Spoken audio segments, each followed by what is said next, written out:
sesama manusia karena agama.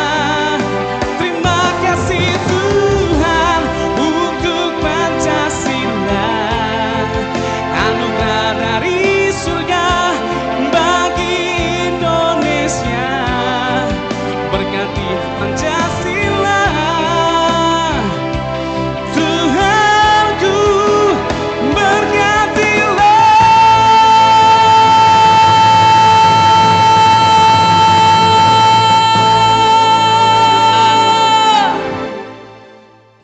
Pancasila bagian dari ajaran agama. Teologi Mandiri Indonesia lahir untuk memperkuat, memastikan serta mengabadikan keragaman kepercayaan penduduk Nusantara yang telah dirajut oleh Pancasila sebagai dasar negara kesatuan Republik Indonesia dari perspektif teologi sesuai dengan sila pertama, ketuhanan yang Maha Esa. Teologi Mandiri Indonesia lahir untuk menghadirkan pemikiran-pemikiran teologi yang mandiri sesuai dengan konteks negara kesatuan Republik Indonesia demi terwujudnya cita-cita kemerdekaan negara kesatuan Republik Indonesia yang tertulis dalam pembukaan Undang-Undang Dasar tahun 1945 pada alinea yang keempat. Teologi Mandiri Indonesia memandang bahwa Undang-Undang Dasar tahun 1945, TAP MPR, Peraturan Perundang-undangan, Kitab Undang Hukum Pidana, Kitab Undang Hukum Acara Pidana, serta Perdata, dan peraturan lainnya yang sah, tidaklah lebih rendah dari kitab suci, karena semua itu adalah wujud implementasi kitab suci agar penduduk negara kesatuan Republik Indonesia makmur dan sejahtera bersama. Teologi Mandiri Indonesia berpendapat, oleh karena pengorbanan Yesus Kristus, maka semua manusia dihakimi menurut perbuatannya untuk beroleh selamat dalam kekekalan. Bahwa Yesus Kristus adalah Tuhan semua orang, apakah dia Kristen atau tidak, apakah dia disebut sebagai orang percaya kepadanya atau tidak. Sebab ketuhanannya bukan karena pengakuan manusia, ketuhanannya bukan karena adanya sebuah agama yang mempertuhankannya, melainkan karena ketaatannya melakukan kehendak Bapa. Bukan kehendakku yang jadi, melainkan kehendak-Mu. Hingga akhirnya genaplah perkataan, kepadaku telah diberikan segala kuasa di sorga dan di bumi. Puncaknya, teologi mandiri Indonesia mengajak semua manusia untuk saling mengasihi. Mengasihi sesama manusia adalah implementasi mengasihi Allah. Salam Temani, Teologi Mandiri Indonesia. Tuhan memberkati negara Indonesia.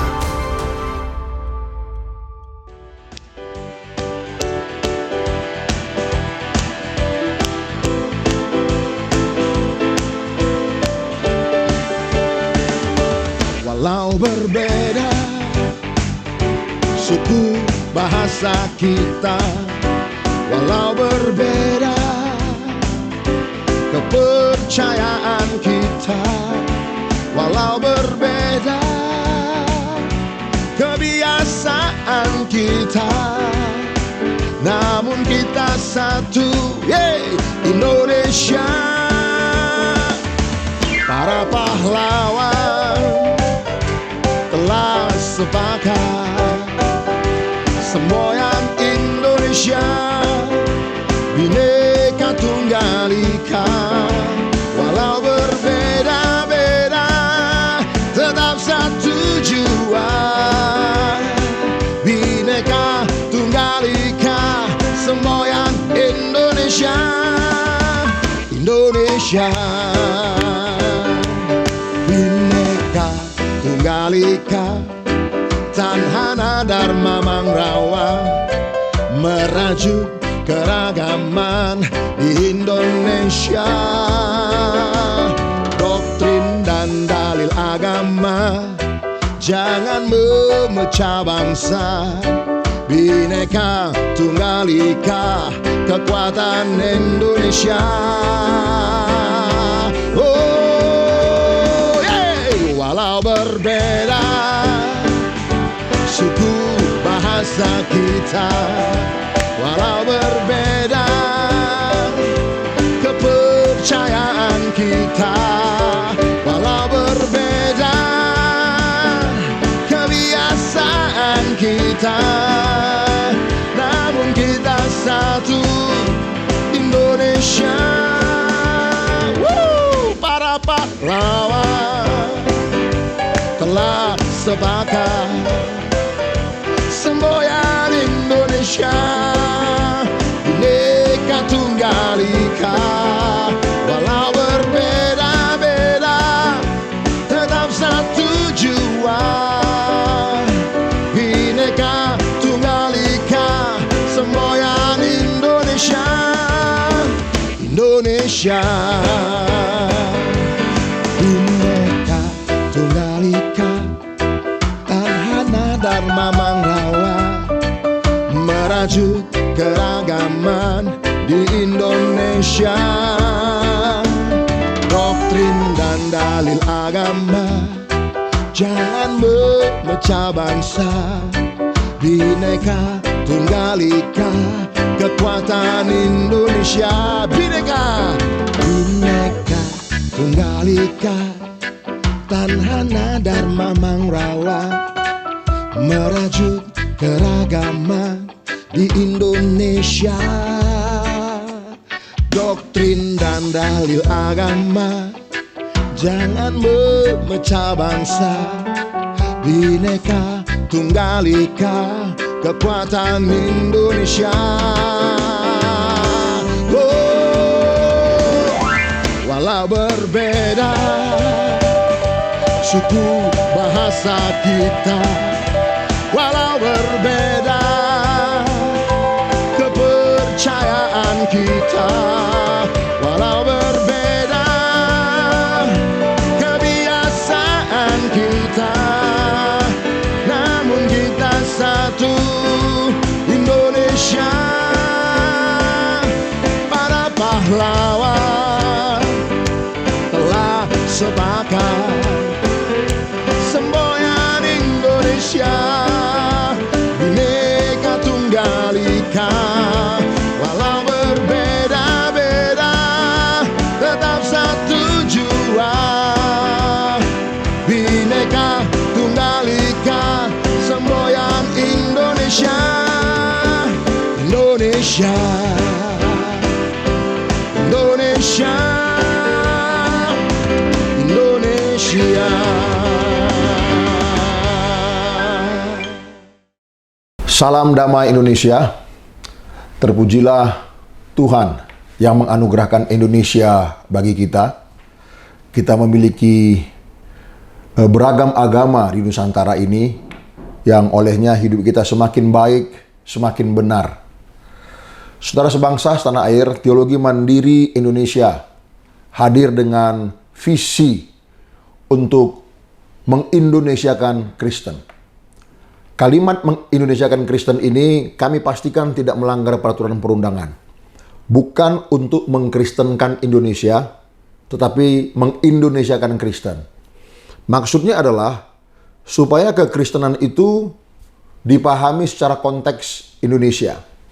Jangan sampai selama-lamanya kekristenan dipahami dalam konteks budaya Barat, budaya Eropa, ataupun budaya-budaya Yahudi sebagai tempat awal lahirnya agama Kristen itu. Nah, apabila kekristenan selalu dipahami dengan budaya-budaya asing, maka kita tidak akan menjadi seorang Indonesia yang beragama Kristen yang sesungguhnya. Mengapa Kristen itu harus diindonesiakan? Sebab begini, Allah di dalam nama Tuhan Yesus Kristus yang kami sembah tidak terikat hanya kepada salah satu bangsa, suku, budaya, tradisi saja. Sekalipun tempat kelahirannya agama itu sendiri pada mulanya. Tetapi Allah di dalam nama Tuhan Yesus Kristus itu terikat atau mengasihi seluruh manusia yang terlahir di muka bumi ini. Nah, dalam hal untuk mengindonesiakan Kristen yang adalah visi kami, maka ada 5 misi yang kami kerjakan.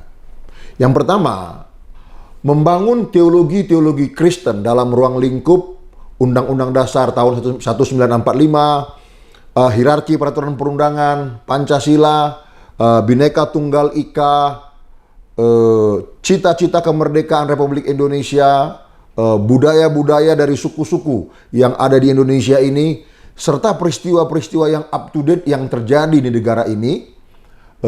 Mengapa? Karena semua orang yang ada di Indonesia ini adalah orang-orang yang beragama. Itu yang pertama yang kami kerjakan. Yang kedua, memberikan bantuan kepada seluruh tokoh-tokoh agama. Islam, Hindu, Buddha, Kristen, seluruh tokoh-tokoh agama yang mengabdi di daerah-daerah tentunya yang memang umat yang dilayani itu sangat sederhana. Kami akan memberikan donasi setiap bulan 500.000 ya selama 12 bulan. Jadi setiap bulan kita berikan 500 ya menjadi fasilitator. Nah, yang ketiga, karena kami menjadi fasilitator, maka kami mengajak Bapak Ibu semua ya untuk terlibat bersama-sama menjadi saluran berkat, saluran keadilan sosial kepada tokoh-tokoh agama tersebut ya. Mari kita berbagi ya. Dalam konteks Jakarta, uang 500.000 itu tentu tidak terlalu banyak. Tetapi bagi daerah-daerah tertentu ya, di luar kota-kota, uang sebesar itu sangat berarti bagi mereka. Dan yang berikut, lewat hal ini, kami berharap ya seluruh orang-orang beragama di Indonesia lebih mencintai bangsanya sendiri, yaitu Indonesia, daripada bangsa atau negara tempat lahirnya agama yang dia anut. Dalam konteks ini, orang Kristen harus lebih menghargai, mencintai bangsanya sendiri daripada bangsa Israel. Nah, kali ini kita akan berbicara perihal kehadiran Allah di Negara Kesatuan Republik Indonesia lewat pemilu. Baru saja kita melakukan pemilu tahap awal ya. 14 Februari kemarin kita memilih presiden dan wakil presiden, anggota DPR RI, anggota DPD RI, anggota DPRD tingkat 1, dan anggota DPRD tingkat 2. Khusus di Jakarta, kami tidak memilih anggota DPRD tingkat 2 karena memang tidak ada. Pemilu sudah berjalan, kita harus percaya pemilu ini berjalan dengan baik. Perihal ada yang mengatakan curang, tidak sesuai dengan aturan, itu silakan dipersoalkan di tempat yang diatur oleh negara. Tetapi kami sebagai masyarakat tidak terlalu memahami apa yang sebetulnya terjadi. Kami hanya melakukan bagian kami untuk mencoblos siapapun berdasarkan hati nurani kami. Nah, kehadiran Allah di NKRI lewat pemilu. Teman sebangsa setanah air, teokrasi adalah pemerintahan Allah secara langsung atas satu bangsa. Teokrasi, pemerintahan Allah, di mana Allah itu sendiri yang menjadi sumber hukum tertinggi di negara tersebut. Dalam hal memilih pemimpin bangsa, di dalam teokrasi tidak ada yang namanya pemilu seperti yang kita lakukan di Indonesia, karena bentuk pemerintahan kita bukan teokrasi tetapi demokrasi.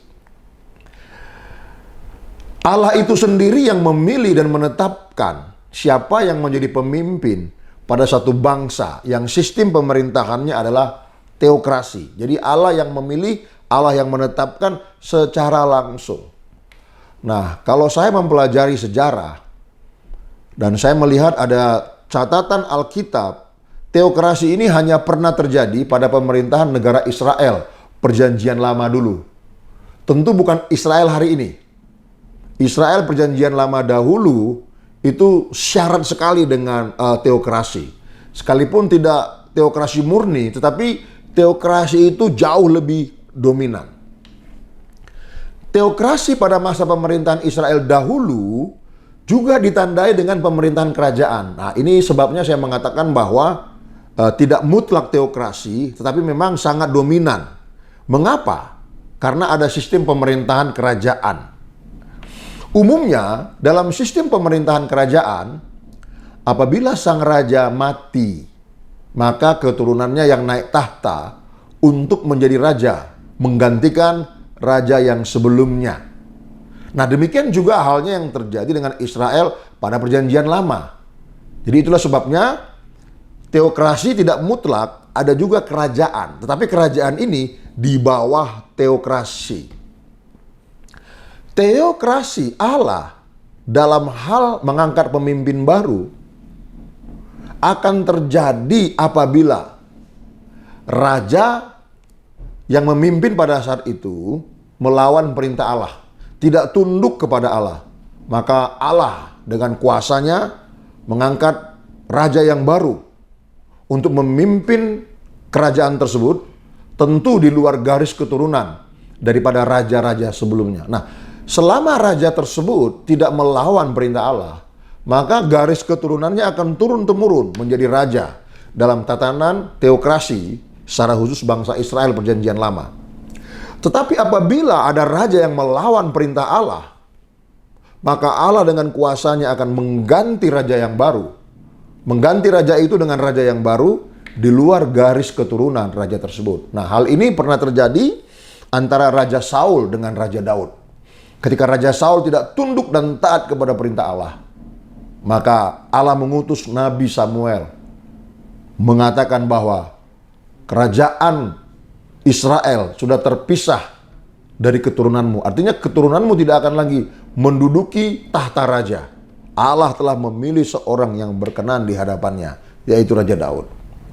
Nah, kita harus menyadari bahwa Allah adalah sumber kebaikan, kebenaran, keadilan, kebijaksanaan, dan segala sesuatu yang baik. Itulah hakikat Allah. Tidak ada sesuatu yang buruk, yang jelek dalam hakikat Allah. Semuanya itu baik. Makanya orang-orang yang mengaku percaya kepada Allah, beragama, implementasi hidupnya itu harus baik. Tidak boleh kasar. Tidak boleh membenci orang, karena memang hakikat Allah seperti itu. Allah di dalam agama apapun saya meyakini seperti itu. Nah, tentu dalam memberikan peraturan kepada bangsa Israel pada waktu itu juga bertujuan untuk kebaikan bangsa itu.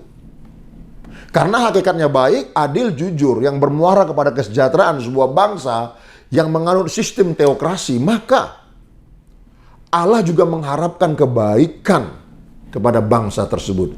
Jadi tidak heran apabila ada seorang raja yang melawan perintah Allah, melawan ketetapan Allah. Allah tahu bahwa hal itu akan mengakibatkan dampak buruk kepada kerajaan atau masyarakat banyak yang dipimpin oleh raja itu. Dan Allah tidak ingin masyarakat banyak itu mengalami hal yang tidak baik oleh karena keinginan yang tidak sesuai dengan keinginan Allah yang ingin diwujudkan oleh raja itu. Maka Allah dengan kuasanya mengganti raja tersebut dengan raja yang baru di luar dari keturunannya. Dari fakta ini, siapapun manusia, mau raja, mau pemimpin, mau presiden, mau siapapun ya, siapapun manusia, yang namanya manusia harus tunduk kepada peraturan. Tidak ada manusia yang boleh hidup tanpa aturan, ya. Sebab aturanlah yang membuat semua manusia, termasuk pemimpin-pemimpin bangsa, raja, menteri, presiden, siapapun dia, yang akan membuat dia menjadi lengkap. Tanpa aturan yang baik dan yang benar, seorang manusia tidak akan pernah lengkap. Manusia akan disebut menjadi manusia yang seutuhnya lengkap apabila ada aturan yang mengatur hidupnya dan dia tunduk kepada aturan itu. Jadi kalau ada manusia tidak mau tunduk kepada aturan yang dibuat, siapapun dia, apapun derajatnya, apapun pangkatnya, dia tidak menjadi manusia yang lengkap. Dia tidak menjadi manusia yang seutuhnya. Nah, di dalam perkembangan kehidupan manusia pasca pemerintahan teokrasi pada bangsa Israel Perjanjian Lama dahulu, kita kan tahu nih, seiring bertambahnya waktu, manusia semakin banyak, dan terbentuklah banyak bangsa, banyak negara pasca bangsa Israel Perjanjian Lama dahulu. Nah, dari bertambahnya manusia, bertambahnya jumlah negara, maka bertambah pula bentuk-bentuk atau sistem-sistem pemerintahan di negara-negara yang baru terlahir itu, tentu sesuai dengan kebutuhan, ya. Misalkan ada yang disebut pemerintahan monarki, ya, pemerintahan kerajaan, pemerintah yang dipimpin oleh raja, yang saya sudah sebut tadi. Lalu ada pemerintahan aristokrasi, bentuk pemerintahan yang dipegang oleh kaum cendekiawan, sesuai dengan pikiran dan keadilan. Lalu ada pemerintahan timokrasi, bentuk pemerintahan dengan ideal tertinggi, negara diatur oleh para pemimpin yang memiliki kehormatan dan kelayakan. Timokrasi ini merupakan lawan dari kepemimpinan yang berdasarkan kelas, ya, keturunan, kekuasaan, dan hak istimewa. Lalu ada pula bentuk pemerintahan oligarki, bentuk struktur kekuasaan di mana kekuasaan berada di tangan hanya segelintir orang. Orang-orang ini mungkin atau mungkin, ya, tidak dibedakan oleh satu atau beberapa karakteristik seperti bangsawan, ketenaran, kekayaan, serta pendidikan yang tinggi. Jadi itulah yang membedakan segelintir orang ini, memiliki kekayaan, ketenaran, pendidikan yang tinggi. Nah, ada juga yang disebut pemerintahan tirani, ya. Negara yang dipimpin hanya oleh seorang raja atau penguasa yang bertindak sekendak hatinya. Bagi dia itu pasal hanya ada dua. Pasal 1, pemimpin tidak pernah salah. Pasal 2, kalau pemimpin salah, lihat pasal 1. Ini yang disebut dengan tirani. Dan yang paling populer di era postmodern atau post-truth di zaman sekarang ini adalah demokrasi. Itu yang dikenakan di Negara Kesatuan Republik Indonesia. Di mana teokrasi di abad modern ini? Di tahun 2024 ini, adakah negara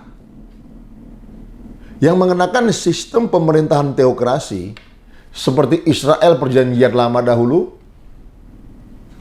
Tidak ada. Bahkan Israel hari ini pun tidak menggunakan teokrasi lagi secara mutlak seperti dahulu. Telah mengalami perubahan. Di sana ada pemilu juga, seperti di Indonesia, yang menghasilkan pemimpin-pemimpin yang disebut Perdana Menteri dan seterusnya. Nah, bagaimana sih sistem pemerintahan di Indonesia? Sistem pemerintahan di Indonesia adalah demokrasi. Ya. Berdasarkan Kamus Besar Bahasa Indonesia, demokrasi adalah bentuk atau sistem pemerintahan yang seluruh rakyatnya turut serta memerintah dengan perantaraan wakilnya, ya. Pemerintahan rakyat namanya. Kemudian demokrasi juga diartikan sebagai gagasan untuk pandangan hidup yang mengutamakan persamaan hak dan kewajiban serta perlakuan yang sama bagi semua warga negara. Jadi perlakuannya sama, tidak ada kelas bangsawan, tidak ada kelas orang hebat, orang top, tidak ada. Semuanya haknya sama di negara demokrasi. Jika ditinjau dari sejarahnya, demokrasi berkembang pertama sekali di zaman Yunani kuno. Sekitar tahun 500 sebelum Masehi. Berarti udah lama sekali, ya. Jauh sebelum Allah yang menciptakan langit dan bumi dalam perspektif Kristen menyatakan dirinya sebagai manusia. Nah, demokrasi sendiri berasal dari bahasa Yunani, ya. Demos yang artinya rakyat dan kratos yang berarti kekuasaan. Jika diartikan secara harfiah, maka demokrasi didefinisikan sebagai kekuasaan rakyat. Jadi mengapa demokrasi paling tepat di abad modern ini? Ya karena memang rakyat yang berkuasa, rakyat yang berwenang untuk menyelenggarakan negara, menyelenggarakan pemerintahan, tidak lagi oligarki, tidak lagi tirani. Nah, mengacu kepada Korea Utara, ya, apakah Korea Utara boleh kita sebut sebagai tirani? Kalau kita melihat di YouTube ya, pemimpinnya hari ini, Kim Jong-un, sangat ditakuti. Dan tidak boleh ada sedikit kesalahan yang dia ketahui yang dilakukan oleh warganya. Baru-baru ada 2 pemuda yang nonton drama Korea Selatan. Katanya dihukum dengan diberikan kerja paksa. Ya, beruntunglah kita di Indonesia ya. Pemuda-pemudi kita bebas nonton drakor, bahkan mengikuti gaya-gaya K-pop. Dan segala macam. Beruntunglah kita. Apa jadinya kalau hal semacam itu terjadi di Indonesia, maka kita tidak boleh mengikuti gaya-gaya K-pop seperti itu. Tetapi apapun itu ya, anak-anak muda, sebesar apapun niatmu, kesukaanmu terhadap hal-hal yang berasal dari luar, itu nggak ada masalah ya. Tapi cintailah budaya negaramu. Cintailah budaya Nusantara. Ya. Jangan sampai identitas kesukuan kita hilang. Jangan sampai identitas negara kita Indonesia hilang. Oleh karena maraknya pengaruh asing. Ya dibendung dong, pemerintah membendung dong. Pemerintah kita ini bukan otoriter, bukan.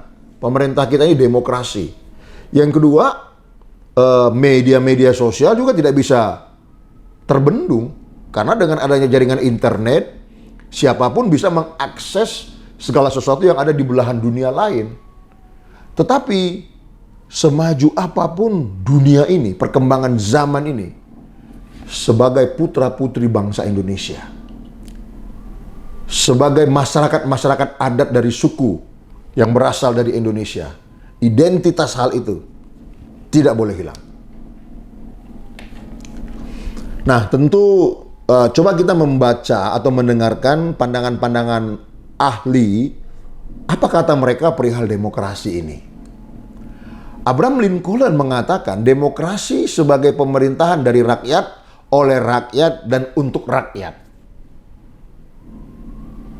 Apakah kalimat ini yang dikutip oleh Bung Karno dahulu? Saya juga tidak tahu karena saya tidak pernah hidup sezaman dengan Bung Karno. Ya.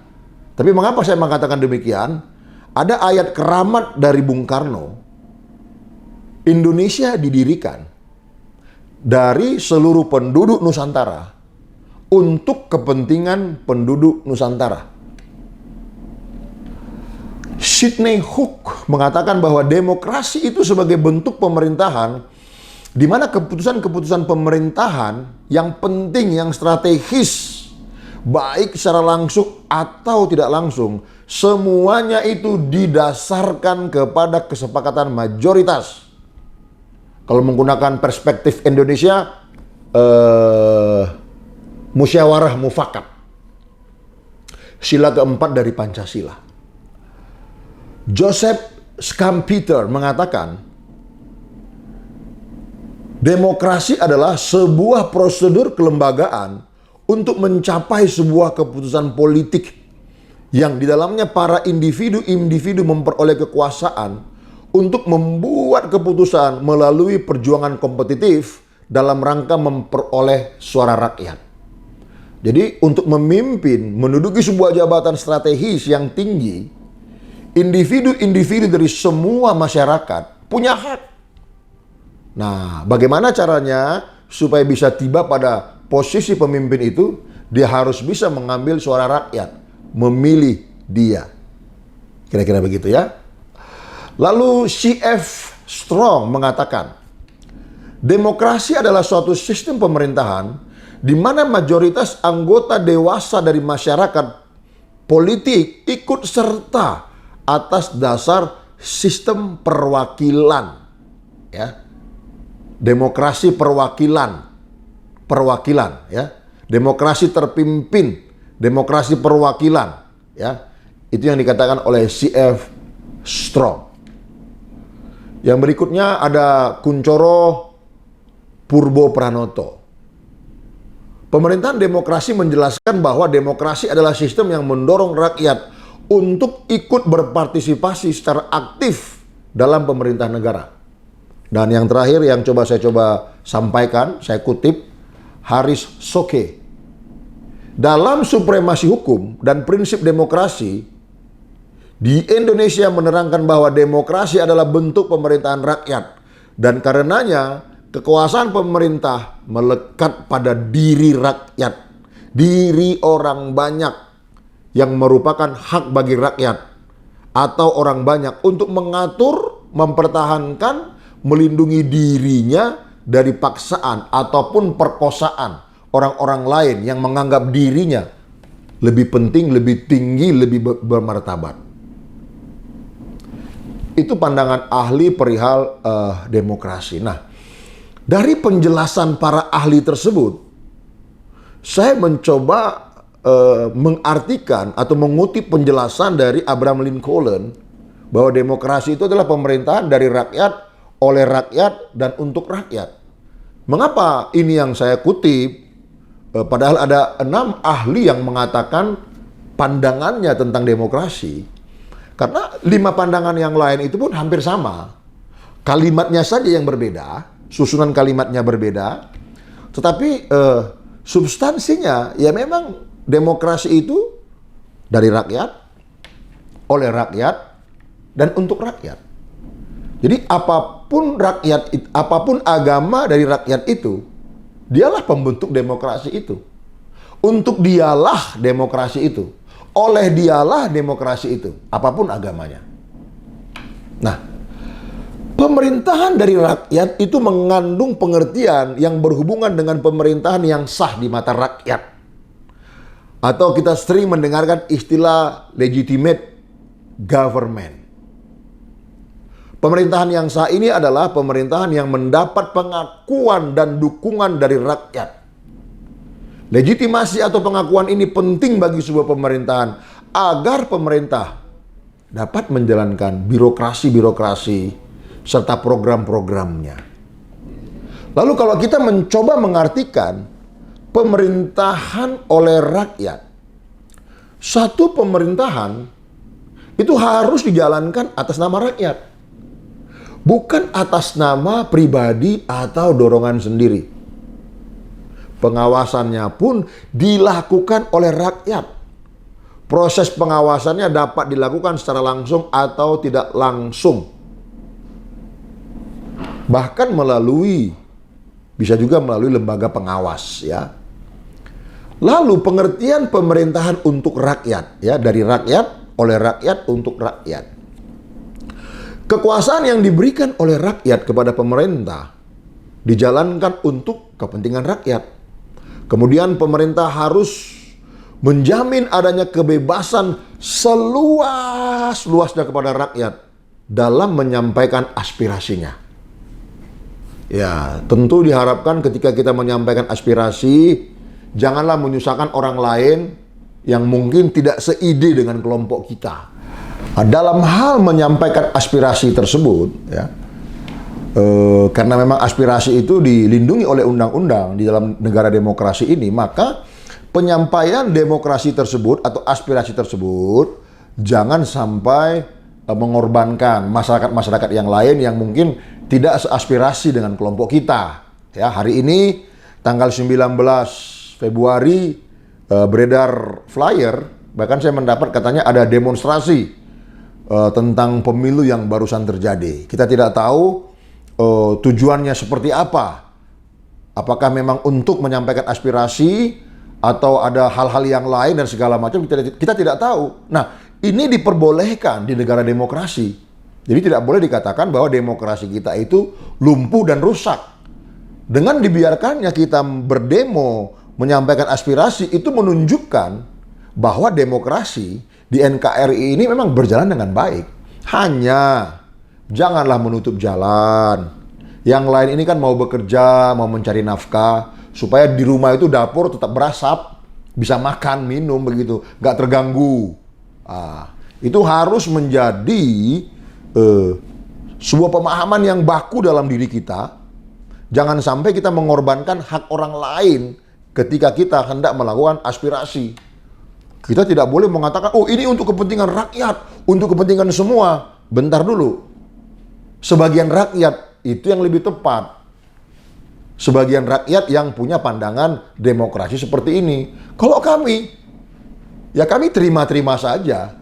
Karena siapapun pemimpin yang terpilih, itu sama-sama putra-putri terbaik bangsa Indonesia. Itu pemikiran saya ya. Tapi kalau Bapak Ibu yang punya pikiran berbeda dengan saya, ya tidak apa-apa. Silakan saja kerjakan, sampaikan aspirasi. Hanya tolong jangan mengorbankan hak orang lain di jalan. Nah, tema kita hari ini adalah pemilu sebagai kehadiran Allah di NKRI. Pemilu. Nah, untuk mewujudkan pemerintahan dari rakyat, oleh rakyat, untuk rakyat, seperti apa caranya? Tadi saya sudah jelaskan di atas tentang demokrasi, bahkan pandangan-pandangan para ahli itu sangat bagus. Intinya, demokrasi itu pemerintahan yang berasal dari rakyat, pengawasan yang berasal dari rakyat, semua dari rakyat. Nah, untuk mewujudkan itu, seperti apa mekanismenya? Nah, dalam konteks Negara Kesatuan Republik Indonesia, dibentuk sebuah pemilihan umum. Ya, ada pemilihan umum. Artinya, seluruh masyarakat Indonesia harus ikut terlibat dalam pemilihan umum. Apakah dia peserta pemilih atau peserta yang dipilih, itu artinya. Nah, sehingga dari rakyat itu terpilih pemimpin-pemimpin yang memenuhi syarat. Dalam konteks Negara Kesatuan Republik Indonesia, pemilu adalah pilihan yang paling tepat untuk mewujudkan. Karena pemilu akan melibatkan semua masyarakat. Nah, untuk mengatur berjalannya pemilu dengan baik sesuai dengan harapan demokrasi tersebut, maka harus dibuat aturan sebagai acuan baku untuk menjalankan pemilihan umum. Tidak boleh aturan pemilu itu hanya berdasarkan sekelompok, dua kelompok orang. Tidak boleh. Harus berdasarkan semua rakyat. Nah, karena itu NKRI membentuk undang-undang untuk mengatur pemilu atau undang-undang tentang pemilu. Nah, itu disebut Undang-Undang Nomor 7 tahun 2017. Jadi, segala hal tentang pemilu untuk memilih pemimpin, wakil rakyat, mulai dari pemimpin tingkat tertinggi sampai yang paling bawah, itu diatur di dalam Undang-Undang Nomor 7 tahun 2017 tentang pemilu.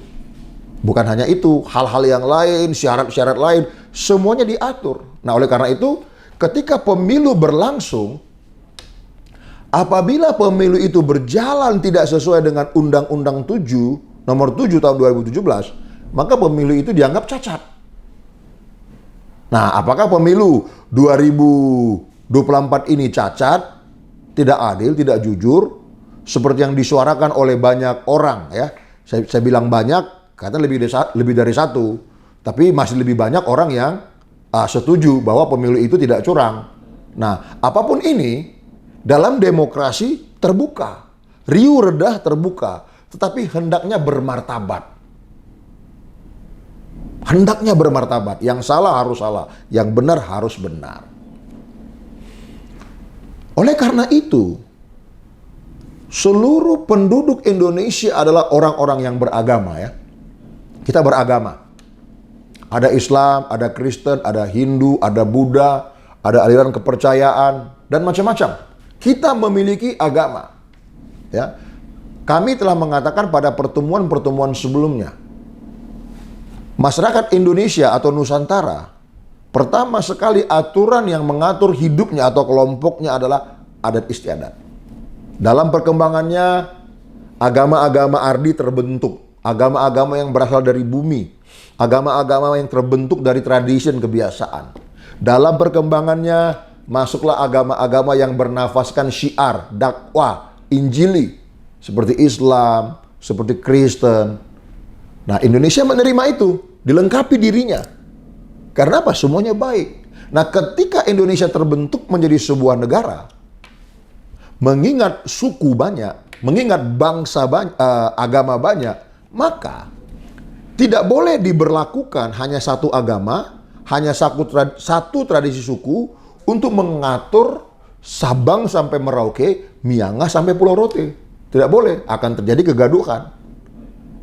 Nah, oleh karena itu dibentuklah peraturan perundangan. Nah, dalam hal peraturan perundangan, semua suku, semua agama harus mematuhi peraturan perundangan tersebut. Nah, dalam konteks pemilu, bagaimana respons orang yang beragama terhadap pemilu? Kita tidak boleh mengatakan pemilu itu syirik, kafir, pemilu itu tidak sesuai dengan perintah Tuhan, dan segala macam. Tidak boleh. Kita tidak boleh mendelegitimasi pemilu berdasarkan tafsir-tafsir keagamaan yang sebetulnya itu tidak tepat. Tidak tepat. Ya. Nah, oleh karena itu sebagai orang beragama, apapun agamanya, bagaimana respon kita terhadap pemilu? Ya, jadi begini. Teologi Mandiri Indonesia telah membuat sebuah keputusan bahwa ketika kami membicarakan tanggapan agama, itu pasti agama Kristen. Agama yang kami anut. Kami tidak mungkin menggunakan agama lain sebagai respons terhadap teks atau subteks yang kami bahas. Pasti Kristen. Supaya kami tidak salah. Karena kami juga tidak paham dan kami tidak mengerti. Nah, sebelum kami mencoba menjelaskan respons orang yang beragama, dalam hal ini agama Kristen terhadap pemilu, maka saya akan mencoba membaca surat Roma pasal 13 ayat 1 sampai 4. Tiap-tiap orang harus takluk kepada pemerintah yang di atasnya. Sebab tidak ada pemerintah yang tidak berasal dari Allah. Dan pemerintah-pemerintah yang ada itu ditetapkan oleh Allah. Ayat 2. Sebab itu barang siapa melawan pemerintah, ia melawan ketetapan Allah. Dan siapa yang melakukannya akan mendatangkan hukuman atas dirinya. Ayat 3. Sebab jika seorang berbuat baik, ia tidak usah takut kepada pemerintah. Hanya jika ia berbuat jahat. Maukah kamu hidup tanpa takut terhadap pemerintah? Perbuatlah apa yang baik, dan kamu akan beroleh pujian daripadanya. Ayat 4. Karena pemerintah adalah hamba Allah untuk kebaikanmu. Tetapi jika engkau berbuat jahat, takutlah akan dia. Karena tidak percuma pemerintah menyandang pedang. Pemerintah adalah hamba Allah untuk membalaskan murka Allah atas setiap mereka yang berbuat jahat. Jadi ayat ini akan menjadi dasar bagi orang beragama, dalam hal ini Kristen, responnya terhadap pemilu. Ya, mengingat pemilu adalah cara yang sudah diatur secara demokrasi untuk menentukan pemimpin, kita harus memiliki sikap respons terhadap pemilu. Bagaimana sikap kita? Ya, yang pertama,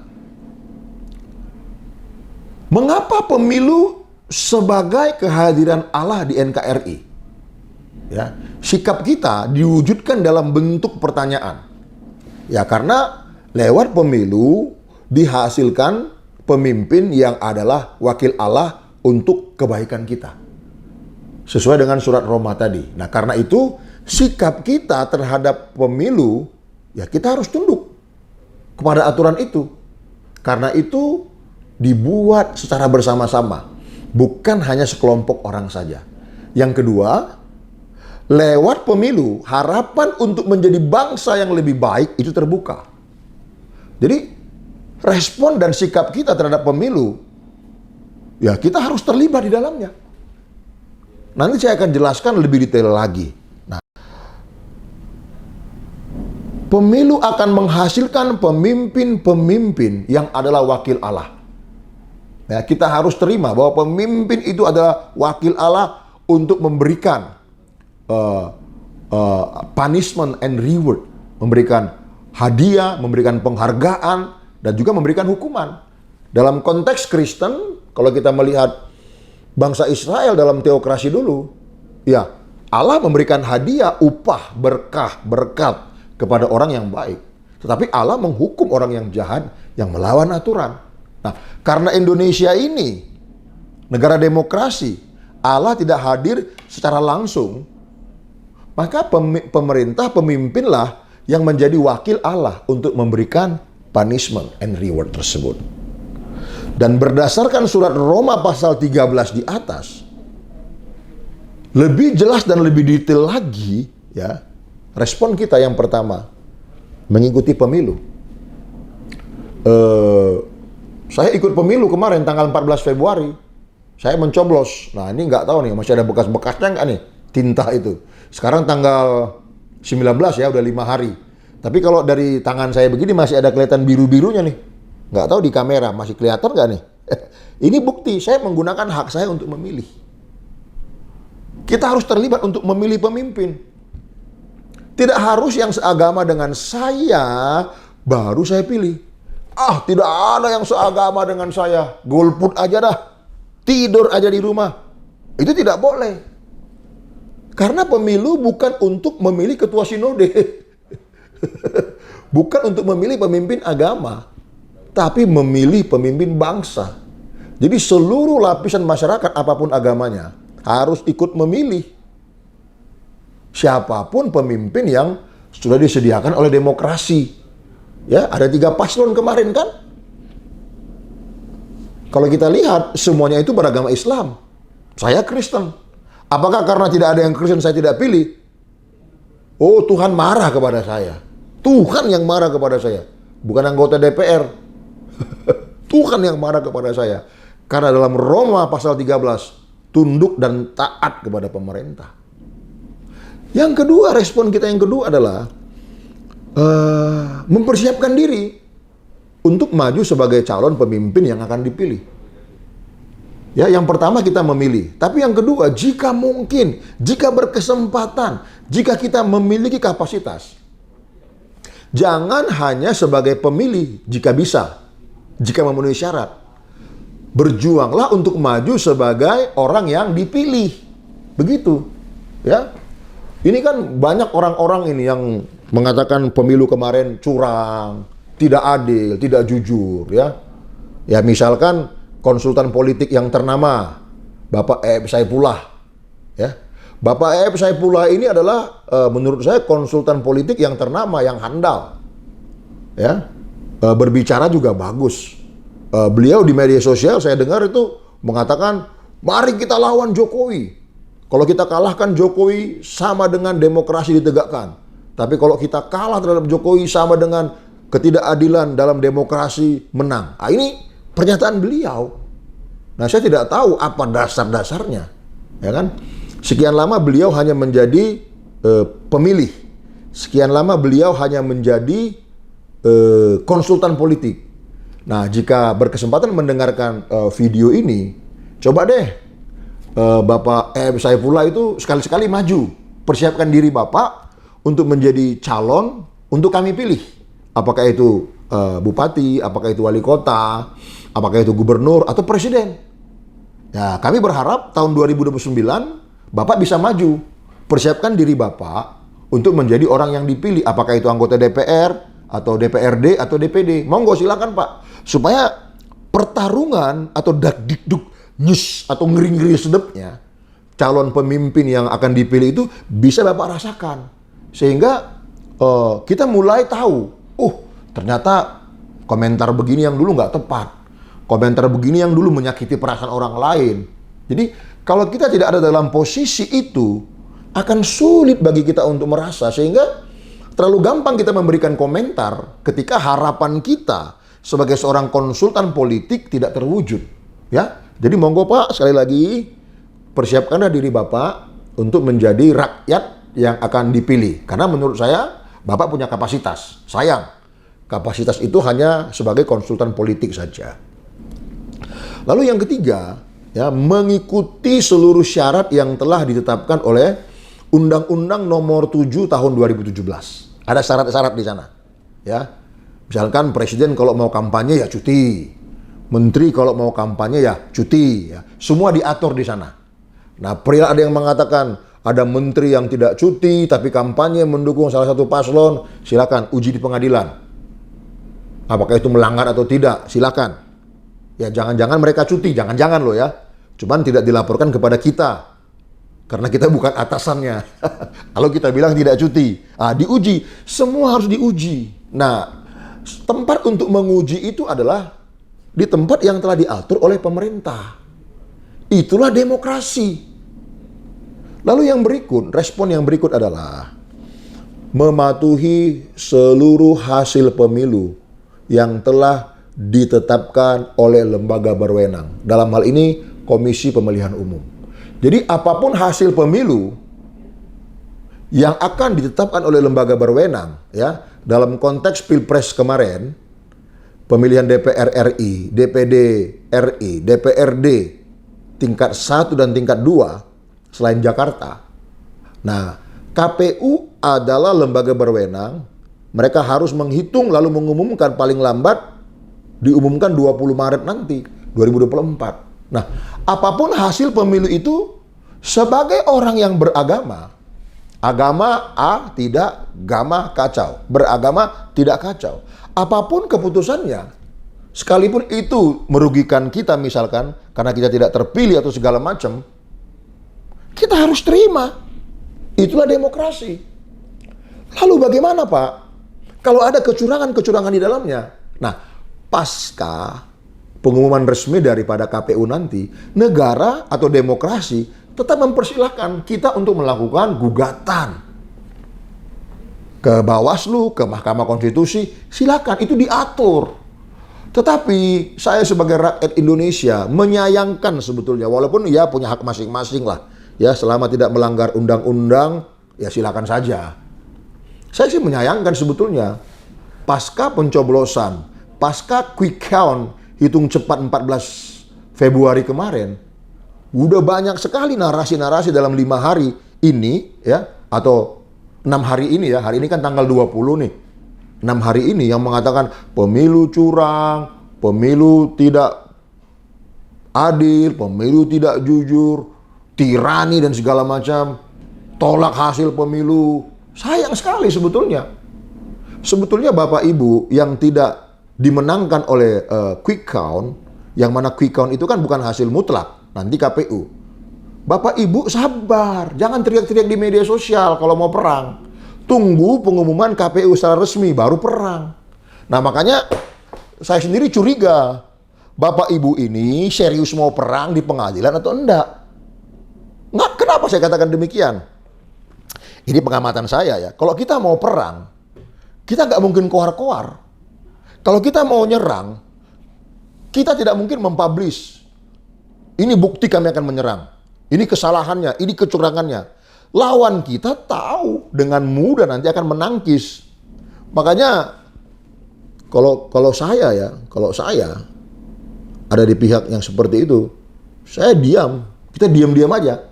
Seolah-olah nggak ada apa-apa. Karena memang kita mempersiapkan KPU atau mempersilahkan KPU untuk menyelesaikan pekerjaannya sampai tanggal 20 Maret. Nah, dalam durasi yang 35 hari atau 34 hari tersebut, kita kumpulkan bukti-bukti. Kita analisa bukti-bukti. Kita diam-diam. Nah, ada yang memikir, oh nggak ada apa-apa nih. Ternyata enggak. Kita menjalankan demokrasi sesuai dengan demokrasi.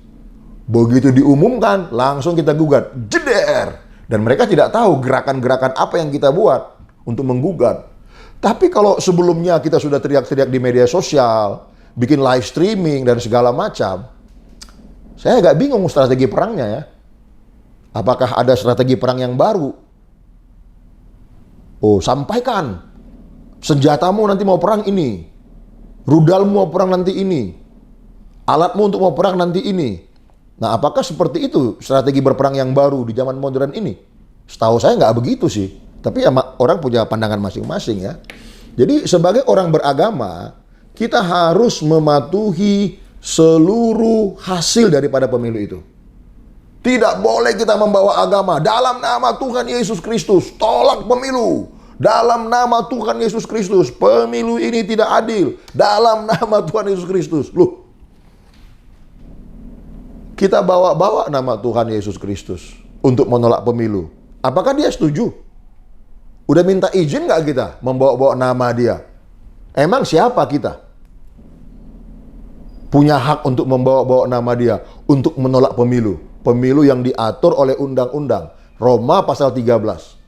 Pemerintah adalah wakil Allah untuk memberikan kebaikan penghormatan kepada kita. Juga menghukum kalau kita salah. Kok kita bawa-bawa pula nama dia? Jadi tidak boleh ada orang Kristen yang berteriak-teriak bawa nama Tuhan Yesus Kristus. In the name of Jesus Christ. Tolak pemilu. Pemilu tidak adil. Minta izin dulu sama dia. Diizinkan apa enggak tuh? Jangan bilang, wah karena ini, karena itu dan segala macam. Itu yang tidak boleh, Bapak Ibu sekalian, teman-teman sebangsa setanah air. Nah, oleh karena itu,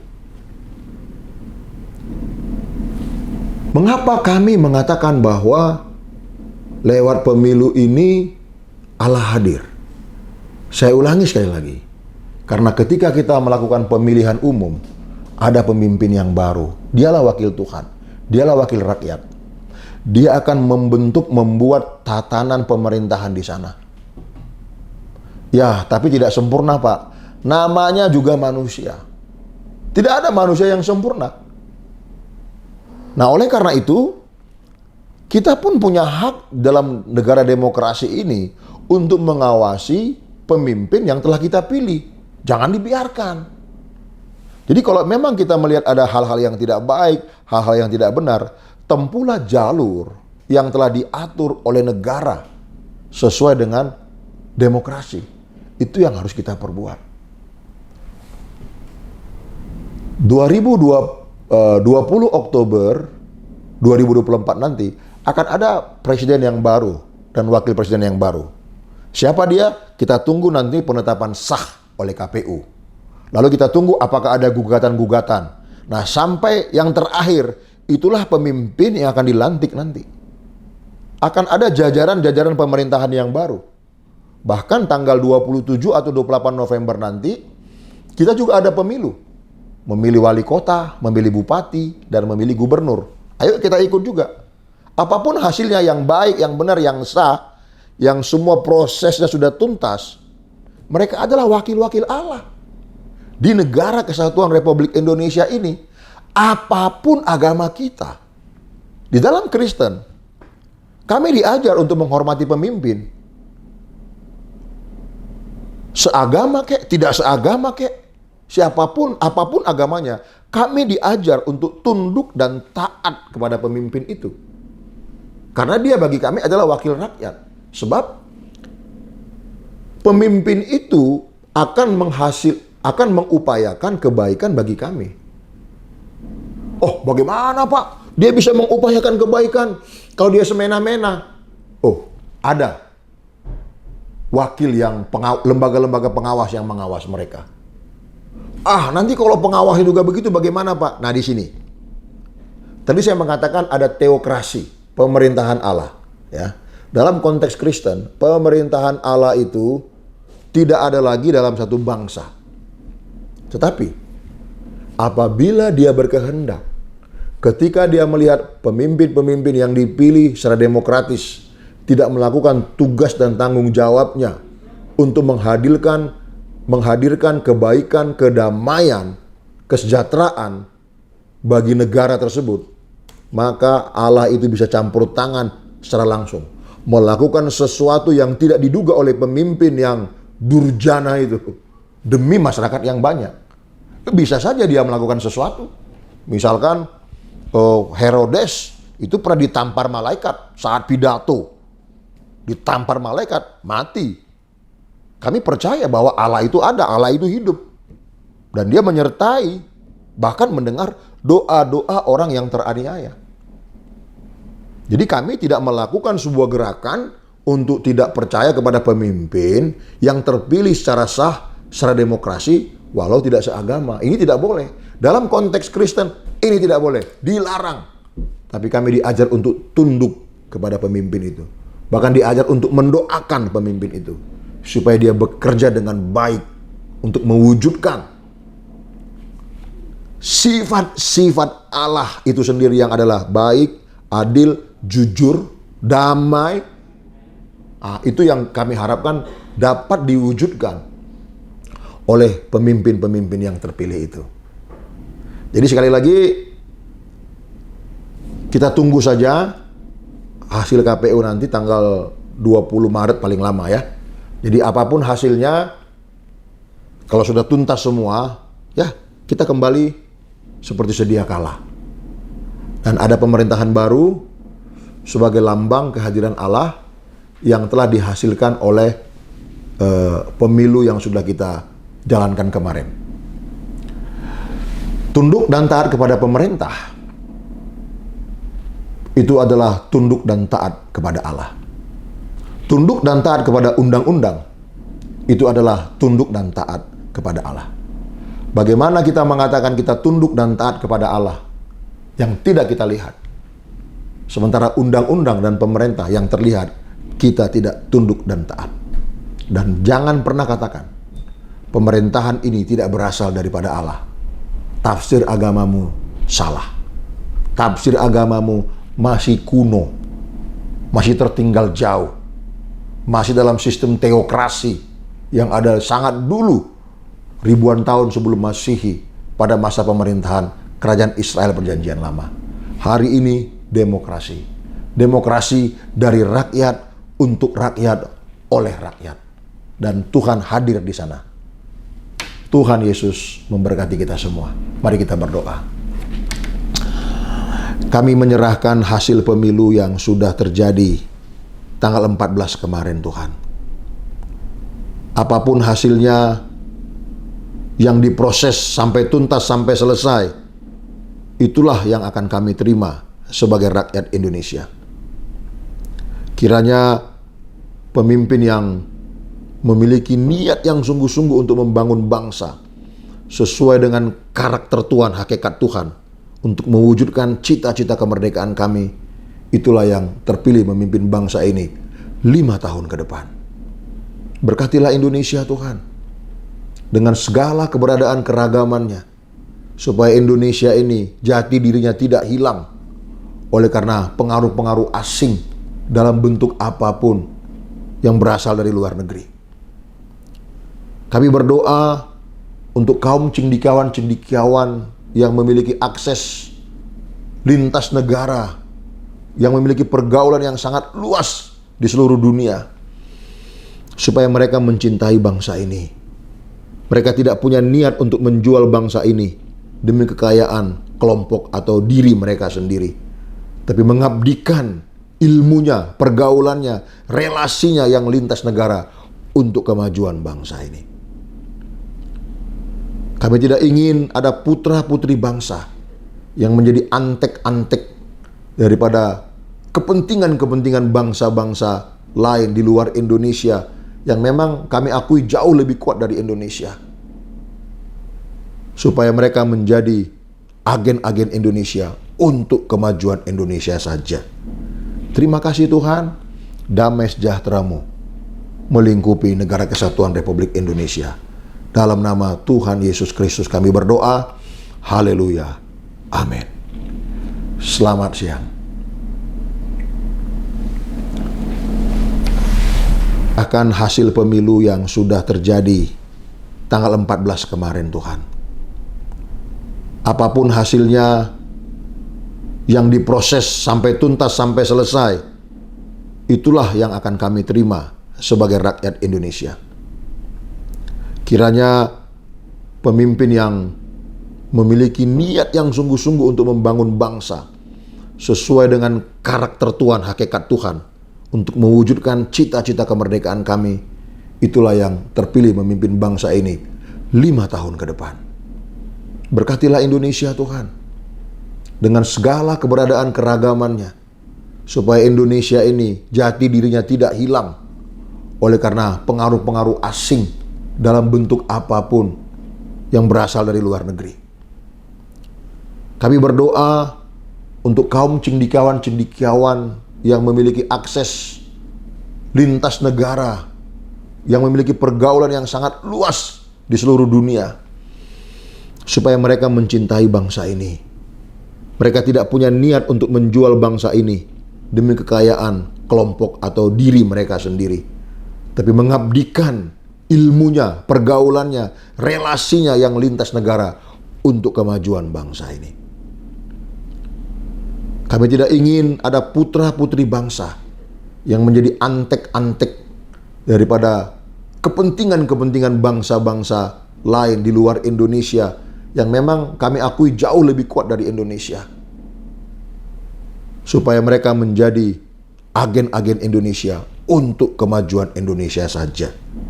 Terima kasih Tuhan, damai sejahtera-Mu melingkupi negara kesatuan Republik Indonesia. Dalam nama Tuhan Yesus Kristus kami berdoa. Haleluya. Amin.